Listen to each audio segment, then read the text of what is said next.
What is going on, everybody? It is your guy Retro Lag, and I want to say thank you for tuning in to another episode of the Bleep Bloop podcast. On this episode, we are calling it Spotlight. And what are we spotlighting? The Game of the Year nominees. But wait a second, not just any nominees, Retro Lag's nominees. Okay, so real quick, on my YouTube channel, I do a series called Spotlight, and on Spotlight what I like to do is spotlight games that I enjoy. It started initially as games that I was getting keys for that were indie games, but some of them, while they were good, I don't want to sit here and say that they were games that I felt needed to be spotlighted. They could have been showcased, and I was keeping my showcase series more for games that I got from the Indie Games Collective. So what I wanted to do was focus on games that I really enjoy. So that's what I started to do. So for the podcast, it's something similar, but here, since we're talking about games, what better way to kick off this series than by having an episode about the games that I think this year are in the running for Game of the Year. Okay, so what I did is I broke it down into two categories. The first category is indies, and the second category is majors. And I focused primarily on the games that I thought that I would play. Now, obviously for the majors, there were really, only a select few major titles. So most people are going to have the same ones on their list. But for the indies, there's tons of indies. And I really wanted to stick to games that I figured I might play. And what we did is we broke it down for every month what games came out. And we didn't take every single game because there were tons of games. So let's kick this first thing off. In January, there were some major titles. So you had Encodia, which is a point and click, Cyber Shadow, and Skull. Those are for the indies. For the majors, you had Hitman 3 and Yakuza Remastered. Now, I'll tell you from firsthand experience, the ones that I played were Cyber Shadow, and I played Yakuza Remastered. Now, I didn't play all of them. I got most of them done. So those are the nominees for January. So which one do I think, if I look at Cyber Shadow and then I look at Yakuza has such a time-proven storyline. Cyber Shadow really only has one title under its belt in terms of the series. It was a great game, but I'm going to give it to the majors on this one, and I'm going to go with, I'm not going to tell you. Because right now we're only going over the nominees. Okay, so for February, for the indies, really the only one that I saw that I found interesting was Curse of the Dead Gods. And then for the majors, it was Little Nightmares 2. Now, everybody played Nightmares 2.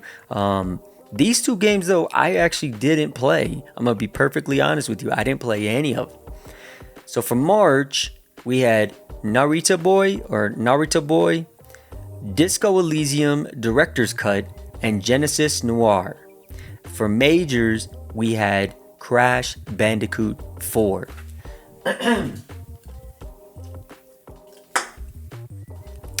So that one, there really wasn't a lot of major releases. There was only one, but there were three, good indie games that in their own right all deserve a chance. And I'm going to tell you the truth. I think that Disco Elysium probably was one of the best games ever. But is that my choice? You have to wait and see. For April, for the indies, we only had one, but we had three majors. So for the indie, it was Oddworld Soulstorm. And then for majors, we had Outriders, Retr0 and Judgment. Outriders was real good when it first came out. Lost a lot of steam after, it was out for a little bit. Retr0 was kind of slept on initially, and then people really got behind it. And then Judgment was just, they got Lost Judgment getting ready to come out. I think that actually came out later in the year. So, which one's it going to be? For May, you had a game called Getsu Fumaden Undying Moon, and Wonder Boy Asha in Monster World. For the majors, this was a big month because you had Resident Evil Village, Mass Effect Legendary Edition, and Biomutant. Now, I know a lot of people had some choice words for Biomutant, but tons of people played Resident Evil Village, and tons of people played Mass Effect Legendary Edition. But are these going to be the titles that I pick for the nominee? For June, we had Ender Lilies, which is a great Metroidvania, and then you had Ratchet and Clank, A Rift Apart. There wasn't a lot of titles for June, so really, that's what you were kind of, what was competing. For July, it was kind of more of the same. You had Death's Door, and then you had The Ascent, which, by my account, is one of my favorite games. I still need to go back and finish it. And then for the majors, the only thing I could find, and maybe somebody will correct me if I'm wrong, but the only one I could find was F1 2021. And I got to tell you the truth, I didn't play it, but I think I got it on Humble Bundle. I'm not sure. I got to go back and check. In August, we definitely did have two games that I would say were going head to head. One of them was Grime, a great Metroidvania from Akupara Games. And then you had Psychonauts 2, which was the major. And that was a game that hadn't had a release. I mean, Psychonauts 2, right? The last one was a couple consoles ago. September, we're getting closer to the end of the year now. September, you had Fist, a great Metroidvania action platformer. And then you had Source of Madness. And I know a lot of people don't even know what that game is. But you definitely had three big titles: Deathloop, Lost Judgment, and Tales of Arise. Now, I just started diving into Tales of Arise, and my man Disparity, he's been playing it religiously on YouTube, so make sure you gotta go check him out on YouTube, Disparity. But Deathloop was one that was really talked about. My man Jared, he did a 24-hour stream when that came out. And then Lost Judgment, I haven't seen very many people play it, and I'm not sure if it actually did come out yet. I think it did. But so those are some tightly contested titles. And then we moved into October. So October, you had Tandem, A Tale of Shadows, if I'm not mistaken, that's what it's called, and Into the Pit. Into the Pit was like a first-person shooter. It was really good. And then you had some really major releases this last month, which was Far Cry 6, House of Ashes from the Dark Pictures anthology, and then you had Guardians of the Galaxy and Riders Republic. So which one out of those do you think got the nominee for that month, or the nomination? For November, we had Clunky Hero, an indie game that I guarantee a lot of people slept on, didn't even know what it was. I played the demo of it. It was definitely a fun game. And then we had Call of Duty Vanguard, as well as Forza Horizon 5, which some are definitely saying is in the running for Game of the Year, because it is probably one of the best, if not the best, Forza game to come out in recent years. And then finally in December, the two that I've seen so far, unless something comes out surprisingly, we got The Gunk, and then we also have Final Fantasy XIV and Walker, which is kind of fitting, right? Because it's the end of the year, so and Walker. So I know you might be thinking that I'm only going to give you who I nominated or who my picks were on another episode, but on the contrary, I'm going to give them to you now. So for January, my nomination is Cyber Shadow. And the reason why was because I found myself going back and playing that game more than I actually went back to Yakuza. And now Yakuza was a very great game, and I'm not knocking it. And I will go back and play it on an episode of my series I got called Console Classics. Stay tuned. Check out that. Like and subscribe so you know when it comes out. But for me, I only played it one time, and I definitely wasn't going to go back and play Hitman 3. Encodia is on my list of point and clicks. However, it's not up there like the way Cyber Shadow is. February, I didn't play Curse of the Dead Gods, but it did look like a great game. I don't know if it was really going to be up my alley, but Little Nightmares 2, definitely a platformer that I am all about playing. I mean, that's as close as I'll get to scratching the surface of, quote, horror games or scary games. So that's going to be my pick for February. For March, this one was kind of tough because you had Naruto Boy, Disco Elysium Director's Cut, Genesis Noir, and Crash Bandicoot 4. And I gotta tell you, Crash, I was almost all the way in, but then I remember playing Disco Elysium, and I remember what they said. They went back and added more voice lines to the director's cut, more content, more story, and it's just hands down one of a classic games. So that one for me is the March nomination. For April, I was gonna say Oddworld, but in all honesty, I've never been an Oddworld fan. Not in the sense that I dislike the games, but more of just in the sense that I've just never played them. So I did get Outriders, and I did play a little bit of it, but Retr0 just looks to me like the game that I would be willing to rage and die and play and rage and die. So I'm definitely going to pick Retr0 for my April nomination.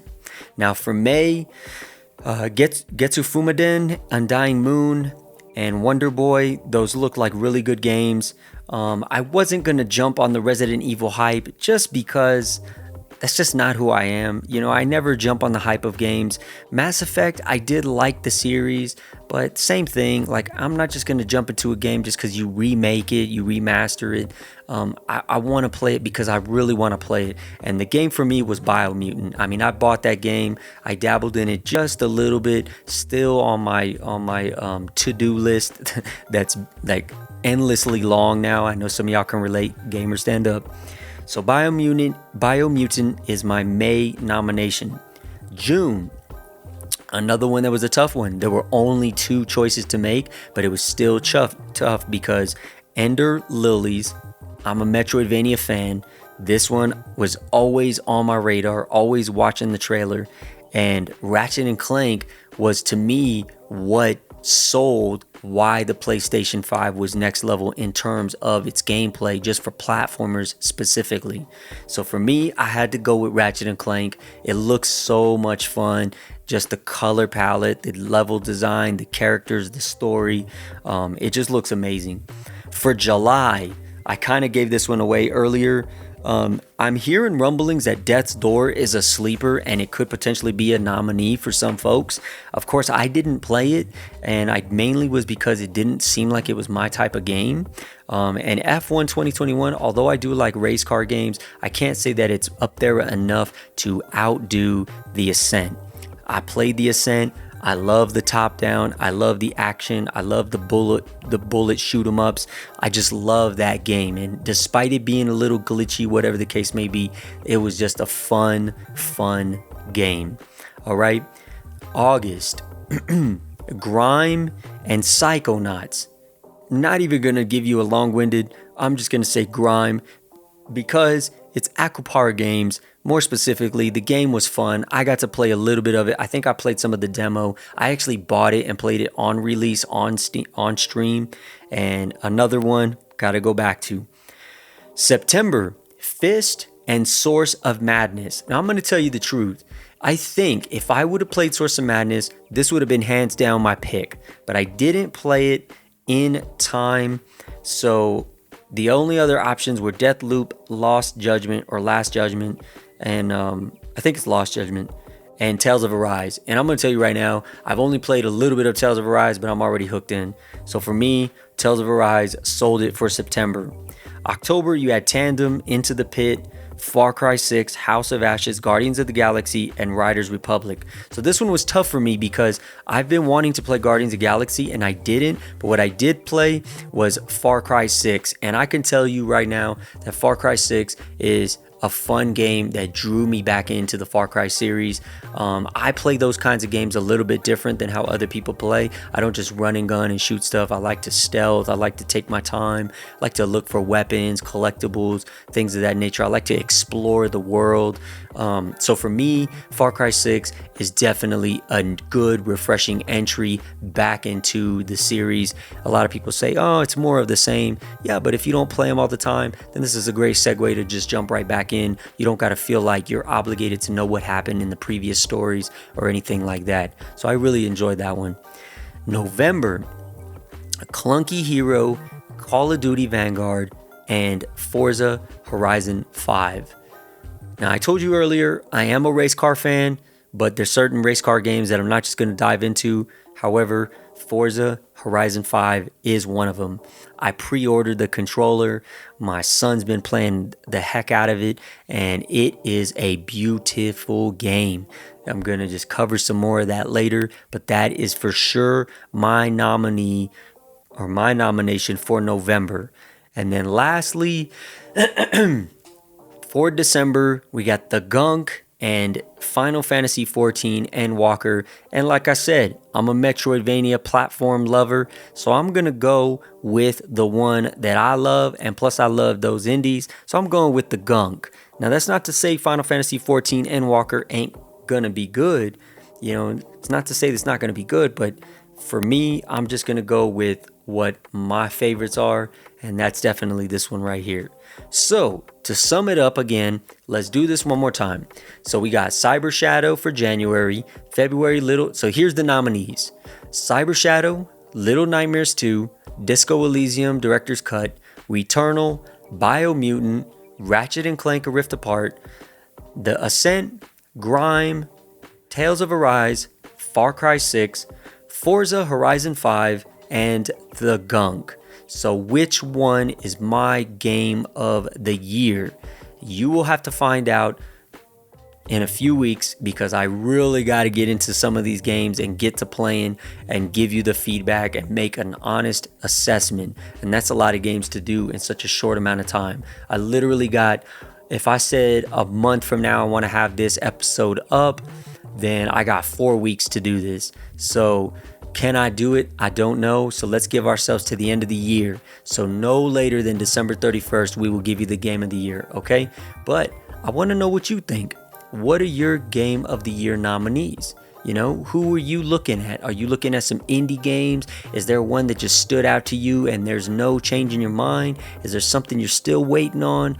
You know, what are your thoughts? Let me know. Drop a line on Twitter when you see this post for the podcast episode when it goes live. And, you know, as always, like and subscribe to the podcast. Check it out on Spotify, Google Podcast, Apple Podcast, Stitcher. I mean, there's so many podcast platforms that this is definitely on. So make sure you go check it out, all right? And until then, I'll catch you on the next one. Peace.